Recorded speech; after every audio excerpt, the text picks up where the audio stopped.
오늘도 말씀을 통해서 은혜 많이 받으시길 바랍니다. 한번 따라서 하시기 바랍니다. 실망을 다루는 지혜. 제가 성경을 한 구절 소개해드리고 싶은데요. 마가복음 2장 17절입니다. 예수께서 들으시고 그들에게 이르시되 건강한 자에게는 의사가 쓸데없고 병든 자에게라야 쓸데있느니라. 나는 의인을 부르러 온 것이 아니고 죄인을 부르러 왔노라. 예수님 말씀입니다. 성경은 여러분과 저와 같은 사람을 교회라고 그럽니다. 여러분과 제가 바로 교회입니다. 교회는 주님을 절대로 필요로 하는 죄인이 주님의 부르심을 받고 주님의 손에 이끌려서 주님 앞에 나오게 된 사람을 교회라고 그럽니다. 그래서 헬라어로는 에클레시아라고 그래요. 자, 지금 그 에클레시아, 곧 교회가 누구입니까? 바로 여러분들이 교회이십니다. 네. 세상은 그런데 교회를 오해하죠. 천사 같은 사람들만 모인 곳이 교회인 줄로 생각하고 착한 사람들만 모인 곳, 마음씨 좋은 사람들만 있는 곳, 정직하고 순한 사람들만 있는 곳, 죄가 없고 가정이 깨끗하고 삶에 흠이 없는 사람들만 모인 곳이 교회인 줄로 착각을 합니다. 심지어 신자들도 오해를 하는 분들이 적지 않은 것 같습니다. 그렇게 교회는 그런 곳이다, 그렇게 생각을 하는 것 같은데 그렇지 않습니다. 그렇지 않죠? 교회는요, 마치 소경과 안진뱅이의 만남과 같습니다. 튼튼한 두 다리가 있어도 앞을 보지 못하니 소경 혼자서는 아무것도 할 수 없고, 앞은 잘 보지만 걸을 수가 없으니 안진뱅이 역시 혼자서는 아무것도 할 수가 없죠. 그렇지만 이 둘이 만나서 서로 눈이 되어주고 서로 다리가 되어주면 행복한 자가 되고 삶을 풍요롭게 하면서 살 수가 있게 되는 것이죠. 교회가 그런 곳입니다. 그런 부족한 부분을 서로 섬겨주고 또 서로 인정해주면 나도 행복하고 너도 행복하고, 그것이 교회입니다. 그래서 서로라고 하는 관계, 연합관계, 이 연합체, 그것이 깨지면 나도 불행하고 너도 불행한 것입니다. 교회가 바로 그런 곳이죠. 여러분, 우리들은 다 부족한 사람입니다. 우리 영락교회는 저를 중심으로 해서 부족한 사람입니다. 저는 모자라는 사람 중에 하나입니다. 그래서 부족한 저희들을 한번 서로 보시기 바랍니다. 옆사람, 부족한 옆사람을 한번 좀 보세요. 그러면서 서로 힘이 되는 것이 우리는 옳습니다. 그래서 이렇게 좀 고백을 하십시다. 그래서 사랑합니다. 시작. 한 번 더 좀 인사를 해주고 싶은데요. 우리가 부족한 사람이라서 참으로 다행입니다. 시작.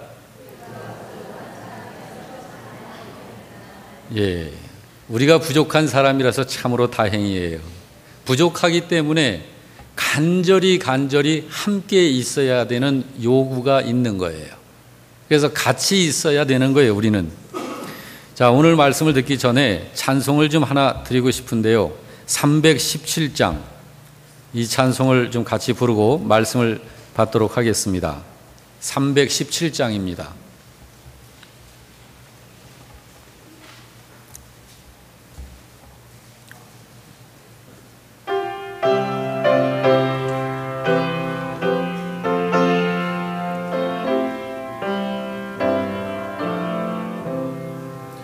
내 주 예수 주신 은혜 한없건만 내 주 앞에 이 적은 것 다 두리니 주 예수여 내 정성을 받으소서. 주 날 위해 보배로운 피 흘리사 그 귀하신 생명까지 다 주시니 내 천한 몸 이 생명을 왜 아끼랴. 주 예수께 빚진 것이 한없건만 나 주 위해 드린 것은 참 적으니 주 예수 영 너그럽게 보옵소서. 주 날 위해 십자가에 피 흘리시 주 예수의 은혜로서 인치시고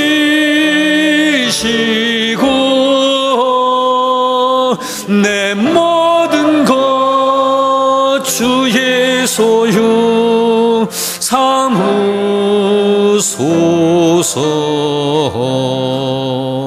주 날 위해 그 귀하신 몸보리사 이 내 몸을 피값으로 사셨으니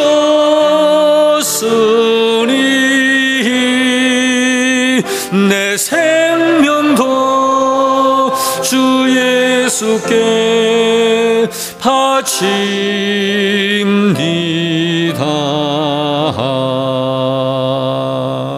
아멘.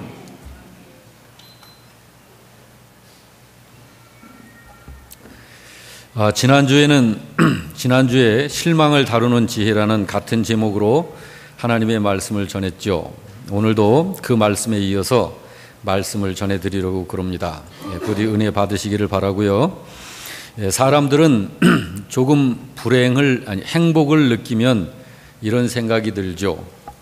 어떻게 해서든지 이 행복을 뺏기지 말아야겠다. 뺏기지 말았으면 좋겠다. 이 행복이 계속됐으면 좋겠다. 이제 그런 생각을 하는데, 그런데 조금만 지나면 그 행복은 벌써 어디론가 사라져 버렸고, 그걸 느낄 때면 그때는 이미 근심 속에 깊이 들어와 있는 그런 자신의 모습을 발견하게 됩니다. 그러면서 벌써 마음이 우울해져 있죠. 마음이 우울해져 있습니다. 여러분, 행복이라는 것은 왜 그렇게도 쉽게도 사라져 버리는 걸까요? 행복이 그렇게 쉽게 사라지는 이유는 다양한 여러 가지 실망의 요소들이 그 원인입니다. 부부 사이에도 그렇고, 자식 관계에서도 그렇고, 사회생활에서도 그렇습니다. 친구 사이에서도 그렇고, 직장 관계에서도 그렇고, 이런 현상이 교회에서도 있습니다. 우리는 교회가 좋고 예수님이 좋아서 교회에 온 사람들이죠. 그런데 교회 안에서 실망하게 되면 어떻게 될까요? 교회 안에서 실망하게 되면, 그보다 여러분, 우리가 교회인데, 저도 여러분도 우리 모두가 교회인데 왜 교회에서 그런 실망하게 되는 일들이 생기는 걸까? 교회에서. 그거는 우리 모두가 다 완전한 사람이 아니기 때문에 그렇습니다. 완전치 않아요. 조금 전에도 우리가 살펴봤습니다마는 소경과 안전뱅이가 서로 만나서 의지해야 하는 관계로 같이 있는 것, 이런 관계 같은 것이 교회예요. 다른 말로 말하면 우리가 아담의 후손이기 때문에 그렇고, 우리가 모두가 다 죄인이기 때문에 그렇습니다. 그래서 그런 실망하게 되는 일들이 교회에서도 있는 거예요. 결코 우리는 괜찮은 존재가 아니에요. 우린요, 구원이 필요한 존재예요. 그 무엇으로부터의 도움이 필요한 존재입니다. 저도요, 도움이 필요하고 여러분도 도움이 필요하신 분들이에요. 우리는 위로가 필요하고 격려와 위안이 필요한 존재입니다. 우리가 그런 존재죠. 우리가 그런 존재이기 때문에 우리에게서 나타나는 당연한 현상이 있어요. 그게 바로 서로 실망을 하게 되는 거예요. 아마 우리 영락교회에 오셔서 지금 15년째 저를 보고 계신 분들이 여러분 계신데 저는 너무 감사해요. 저한테 왜 실망을 안 했겠어요? 실망 많이 했을 겁니다. 그런데 그분들은 여전히 그런 것들을 하나하나 극복해 가고 있어요. 그래서 굉장히 아름다운 관계를 이루면서 하나님의 이 거룩한 일들을 하나하나 하루하루의 삶을 통해서 성취해 가고 있습니다. 존경합니다. 그런 분들. 우리는 서로 위로가 필요하고 격려가 필요한 존재, 그런 존재이기 때문에, 부족한 존재이기 때문에 서로 실망하게 되는데도, 그런데도 그런 생활을 이루어 가고 있는 거예요. 이것이 우리들의 삶에 승리하는 모습입니다. 뭐 승리라고 하는 것이 주먹을 두 불끈 쥐고 칼과 총과 이런 방패를 잡고 그 무엇을 맞대항해 가지고 뭐 그렇게 하는 그런 것이라기보다 우리 영적 승리는 그렇게 이루어 가는 것이죠. 그러므로 여러분, 우리가 그런 존재이기 때문에 우리들에게서 나타나는 이런 현상을 정상적으로 받아들여야 돼요. 서로 실망하게 되는 이런 현상을 비정상이다 이렇게 판단을 하면 안 됩니다. 그거를 인정해야 돼요. 왜 그러냐면 우리 모두는 구원이 절대적으로 필요한 영적인 환자들 아닙니까? 주님이 절대적으로 필요해요. 주님 없이는 살 수 없는 사람들이에요. 여러분, 우리는 그런 자들인데 세상을 한번 보세요. 세상은 어떤 곳이에요? 실망을 갖게 하는 일들이 가득한 곳이 세상이잖아요. 세상이 그렇고 인간 자체가 그런 존재인데 그걸 그렇게 인식하지 않고 기대를 하게 되면 실망을 반복하면서 우울증에 고통당하게 되는 거예요. 우리가 세상을 사는 한 실망하게 되는 일들이 앞으로도 계속 있을 것입니다. 그러므로 우리에게 중요한 것 두 가지가 있어요. 첫째로는 바른 인식을 하는 거예요. 무슨 인식? 세상과 우리 인간은 그런 존재구나 라는 것을 그냥 인식하면 돼요. 아, 저 사람은 왜 저 짓을 할까?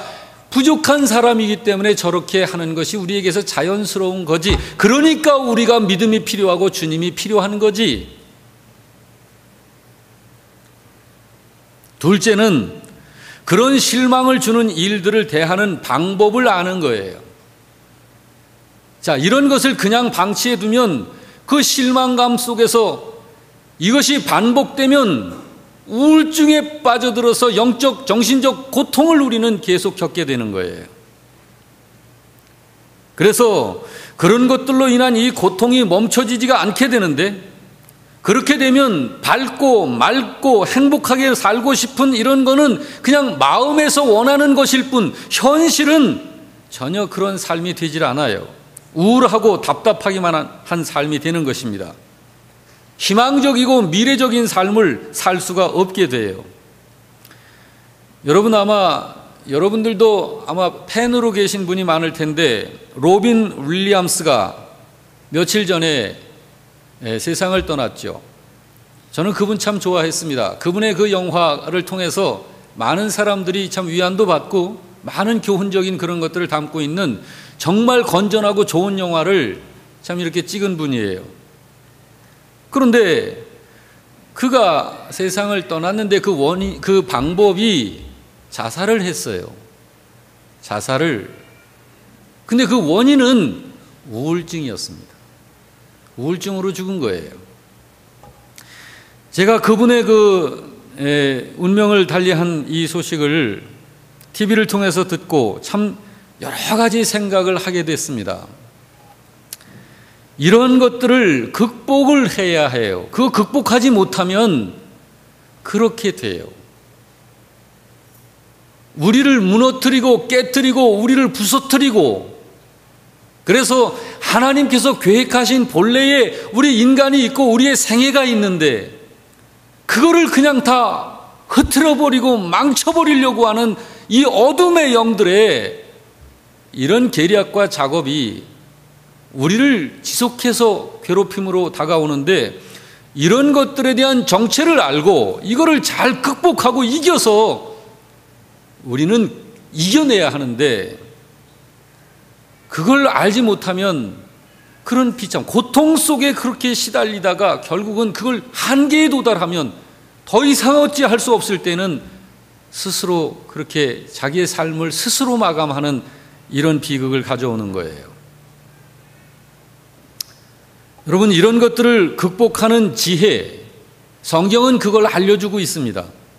지난주에 그 사실에 대해서 범사에 감사하자, 찬양하자 하나님을, 그리고 하나님께 우리의 연약함을 고백하면서 기도하자, 성경이 그거를 이야기하고 있다고 그렇게 소개를 해드렸습니다. 그런데 그게 잘 안 되잖아요. 우선 제가 힘든데, 정신적으로 참 힘들고 만사가 귀찮은 생각이 드는데 잘 안 된다고요. 그런데 성경은 해보라는 거예요. 힘들어도 해보라는 거예요. 그런데 그렇게 하면 신비하게 우리 속에 주님이 역사하셔요. 오늘 이어서 말씀을 드리는데요, 그것에 하나 더하여서 우리 삶의 궁극적인 목적이 뭔가, 이거를 좀 생각하라고 성경은 이야기합니다. 가장 근본적인 문제가 됩니다마는, 여러분, 사람은 왜 사는 걸까요? 과연 지금 내가 생각하고 있는 인생의 목표라고 하는 게 맞기는 한 걸까요, 이게? 무엇을 위해서 인생의 모든 자원들과 시간들과 재능들을 쏟아 부어야 하는 걸까? 왜 그렇게 살다가, 정말 열심히 그렇게 살다가 우리는 실망의 늪에 깊이 빠져버리는 걸까? 나의 인생의 목표, 우리들의 인생의 목표, 이걸 어디에 두고 살아야 할까? 돈 버는 일을 위해서일까요? 가문의 대를 끊지 않고 가문을 이어가는 것이 있을까요? 조상을 잘 섬기는 일일까요? 무엇이 인생의 최종 목표가 되어야 하는 걸까? 출세하는 걸까요? 자식 잘 가르쳐내는 걸까요? 사회적 많은 사람들한테 저명 인사가 되는 어떤 명예를 취득하는 걸까요? 아니면 권력자가 되는 걸까요? 여러분, 지금 이런 것들을 부정하자는 얘기는 아니에요. 무엇을 위해서 그런 것들을 성취하려고 하는가 하는 거예요. 인생의 가장 핵심적인 본질을 생각해 보고자 하는 것입니다. 성경에서는 이런 부분들에 대해서 흙과 백처럼 분명히 구별해 놓고 있어요. 권력이나 돈이나 명예나 가문이나 출세 같은 이런 것들은 인생의 목적이 되어서는 안 된다라고 성경은 이미 말하고 있어요. 그런 것들이 인생의 목적이 되어 있으면 실망하게 되고 우울하게 되는 고통 속에 빠져들게 된다고 그래요. 성경에서는. 그런 것들에 의해서 살아가는 인생에 대해서 성경은 이렇게 말했어요. 전도서 1장 2절 말씀해 보니까 헛되고 헛되며 헛되고 헛되니 모든 것이 헛되도다. 그런 것들을 인생의 목표로 두고 사는 인생을 이렇게 표현한 거예요. 하늘 아래 새 것이 없다. 지금 내가 새 것이다라고 보여지는, 붙들려고 하는 그것이 이전에 다 지나간 것들이다라고 그래요. 성경에서는. 그러면서 성경은 우리에게 이렇게 이야기를 합니다. 잠언 19장 23절에 우리 이 말씀을 같이 읽겠습니다. 시작. 여호와를 경외하는 것은 사람으로 생명에 이르게 하는 것이라. 경외하는 자는 족하게 지내고 재앙을 당하지 아니하느니라. 여호와를 경외하는 것, 이것이 사람으로 생명에 이르게 하는 것이다. 경외하는 자는 족하게 지내고, 족하다는 게 뭘까요? 만족한다. 여러분, 행복은 만족이 기반이 아닙니까? 만족이라고 하는 기반에서 행복이 꽃을 피는 거잖아요. 그러니까 여호와를 경외하는 것이, 경외하는 자가 족하게 지낸다, 행복해진다. 그리고 재앙을 당하지 아니한다라고 그렇게 성경은 말합니다. 하나님을 경외하는 것이 그 정답이다라는 이야기입니다. 그래서 성경은 이렇게 말씀하죠. 잠언 9장 10절 말씀에 여호와를 경외하는 것이 지식의 근본이다. 거룩하신 분, 곧 하나님을 아는 자, 거룩하신 자 하나님을 아는 것이 명철이니라. 그렇게 성경은 말합니다. 그러므로 여러분, 우리가 우리의 삶의 목적을 어디에 두고 살아야 하는 건가요? 그게 하나님과의 관계에서 되어지는 것이라고 말하는 거예요. 하나님과의 관계, 하나님을 알고 하나님의 뜻을 따라 사는 것이 우리의 삶의 궁극적인 목적이 되어야 된다. 그러면 하나님 때문에, 하나님으로 말미암아 하나님의 은혜, 은총, 복을 받아서 살게 된다는 거예요. 그것이 성경에서 말하는 것입니다. 우리는 하나님 때문에 잘 돼야 합니다. 우리는 하나님으로 잘 돼야 됩니다. 우리는 하나님과 여러분 자신을 위해서 여러분이 잘 되고, 여러분의 가정이 잘 되고, 여러분의 사업이 잘 되고, 여러분의 자녀들이 잘 돼야 합니다. 복받기 위해서 하나님 믿는 것이 아니라 하나님을 믿고 섬김으로 복이 와야 해요. 그렇게 되는 게 맞는 것입니다. 다시 권합니다, 여러분. 인생을 멋지게 하는 것은 지금 어떤 권력의 자리에 있느냐, 어떤 권력의 자리에 내가 올라야 행복해질 수 있느냐, 인생이 멋져질 수 있느냐, 그게 아니라 하나님과의 관계가 어떠한가에 의해서 되어지는 거예요. 하나님과의 관계가 어떠한가. 우리는 사회적 이런 것들을 기억하는 것이 있습니다. 두부에 횟가루를 섞어 넣어 만든 사건, 우리는 기억합니다. 그것이 얼마나 대한민국 전체에 퍼져나갔습니까?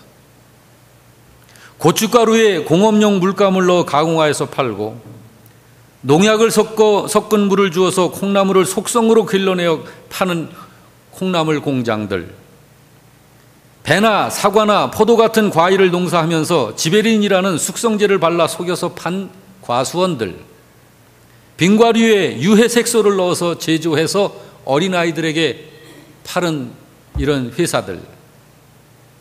여러분, 왜 이런 일을 하나요? 하나님을 모르면 그렇게 하는 거예요. 하나님을 모르면 인생의 궁극적인 목적을 모르는 거예요. 그렇기 때문에 수단과 방법이야 어찌됐든 자기의 개인적 목적 달성을 위해서 이상한 일을 하는 거예요. 우리나라 말에 그런 말이 있지 않습니까? 개처럼 벌어서 정승처럼 쓰면 된다. 여러분, 어떻게 개처럼 봅니까, 사람이? 정승처럼 벌어서 정승처럼 써야지. 개처럼 돈을 벌려고 하니까 그런 짓을 하는 거 아니에요? 왜 그런 말이 나왔어요? 하나님을 모르니까. 자기의 장래와 미래가 어떻게 펼쳐질지에 대해서 캄캄하니까, 모르니까. 그래도 일말의 양심이 있어서 그런 삶을 어느 정도 하다가 보면 자기 양심에 그늘이 생기는 걸 느끼고 떳떳하질 못하게 되고 마음의 근심이, 괴로움이 시작이 되고 결국은 처참한 우울증에 빠져가는 거죠. 사람은요, 적게 먹고 가난하게 살아도 하나님의 영광을 위한 삶의 목표가 분명해야 합니다. 하나님과의 관계를 바르게 해야 합니다. 그러면 영혼이 편안해져요. 마음이 편안해져요. 그러면 이 마음에 불안이 사라지고 여유가 생겨요. 보이지 않는 이 마음에 여유가 생긴다고요. 그래서 나의 형편이 어떠하든지 간에 다른 사람을 붙들어주고 붙잡아주고 위로해주고 같이 일으켜 세워줄 수 있는 이런 신비한 이런 존재가 되는 거예요. 그렇게 해서 하나님과의 영적 관계가 이루어지면 실망을 가져오는 일들을 극복해내게 되고 우울증을 이기게 되는 것입니다.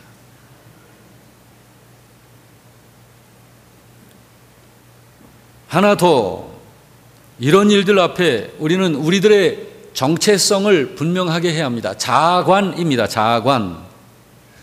한 자매가 있었습니다. 그는 오빠와 언니들한테 구박받고 천덕꾸러기 대접을 받으면서 자랐어요. 어렸을 때는 몰랐는데 자기는 배다른 자식이라는 것을 알게 된 거예요. 배다른 자식이기 때문에 어머니가 다른 언니 오빠들한테 구박을 받은 거예요. 그리고 자기를 낳은 엄마는 유흥가에서 접대 생활을 했던 여자였다라는 것을 알게 됐습니다. 이 여자의 아버지가 그런 외도를 한 거예요.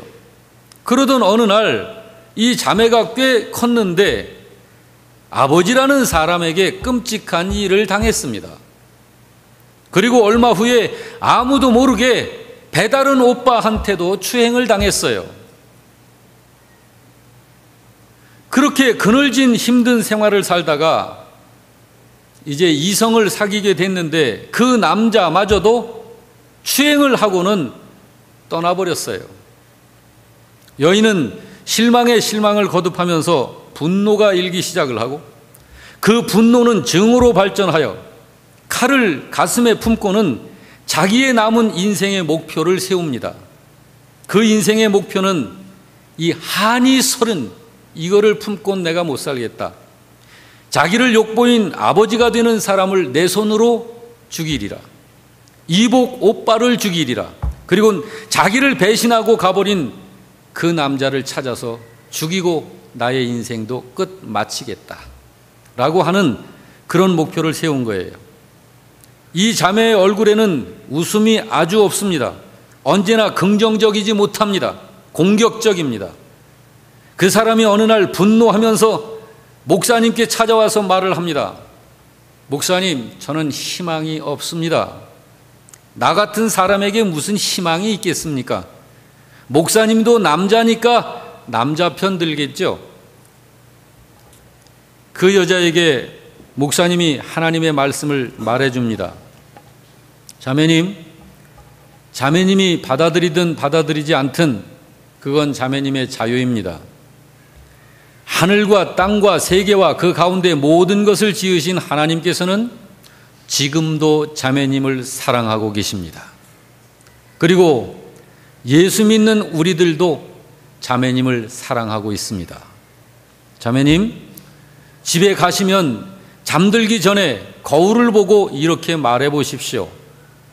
하나님은 그래도 나를 사랑하신다라고. 그리고 아침에 일어나서도 그렇게 말해 보십시오. 그리고 어느 정도의 시간이 흘렀습니다. 그 자매가 찾아와서 하는 말입니다. 목사님이 하라 하신 대로 해보았어요.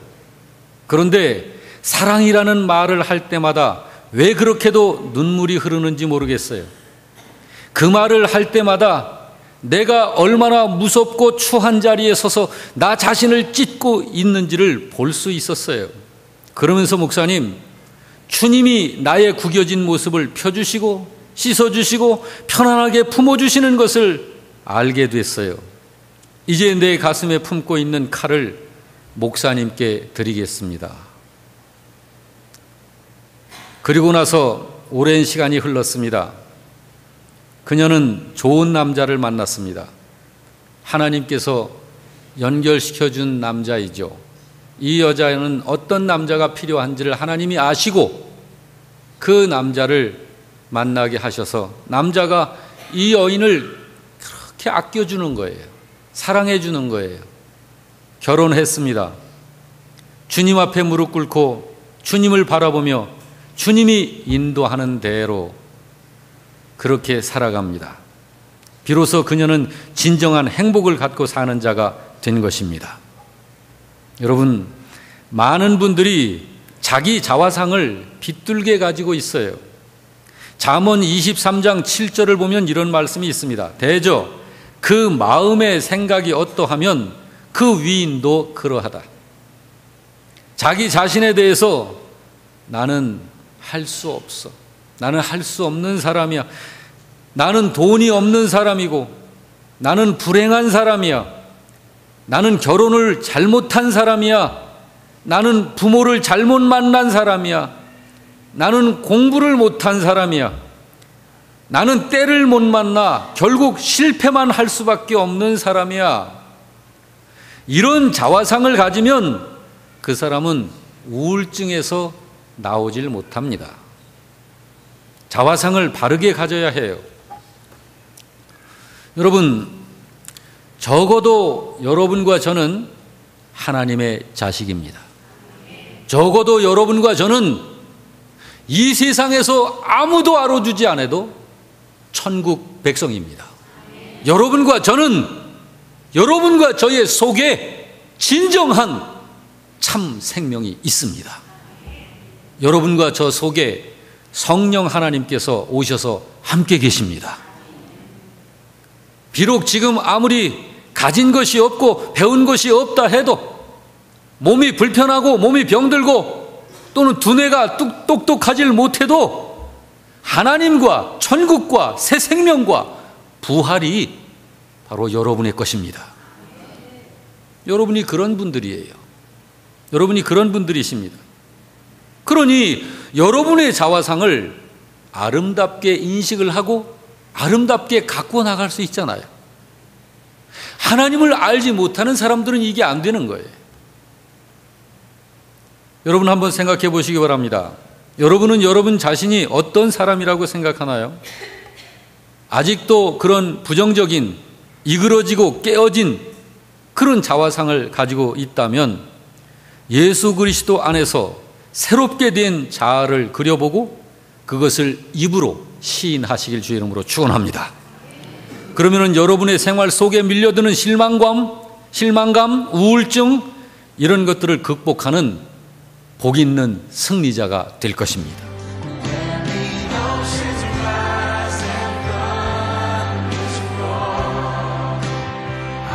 So